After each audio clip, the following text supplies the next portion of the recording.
transfer rates. That's I mean, that can be a sign of a university that students love, and people are going to transfer for all different reasons, right? They're going to transfer because they thought they wanted to be a doctor, but now they want to be an accountant, those types of things. But, and maybe one school is better than the other, but it is key. It does give you some indication, but also, transferring sets you back typically.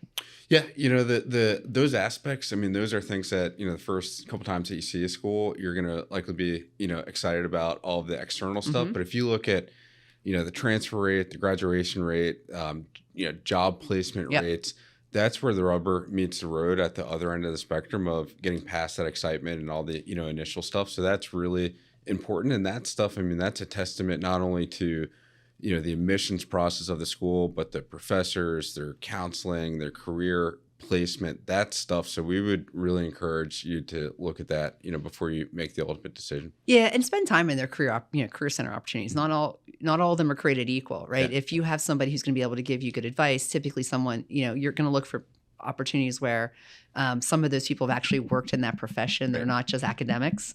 So you have access to have those conversations and say, what is it really like in the real world? Because it's very different. We see this a lot. You will see someone who has a conversation, about our business and their professor tells them this and we're like, that's really not how it works. Or it's a little different. How it works today. Yeah, it may have changed. They might have worked in the profession 20 plus years ago. We see that a lot. Yeah. With the tenure professors.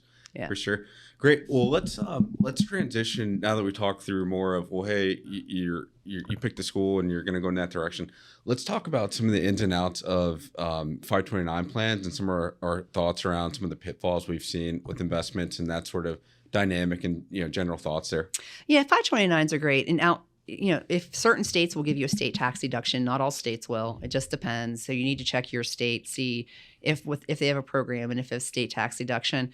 I tend to tell clients, don't get too excited because it is just the state, right? Yeah. If you're in the state of Virginia, it's like a 5.5% state tax deduction. So if you're putting in $4,000 a year, maybe you're getting $200, but it is what it is. If you have multiple children, it's different scenarios.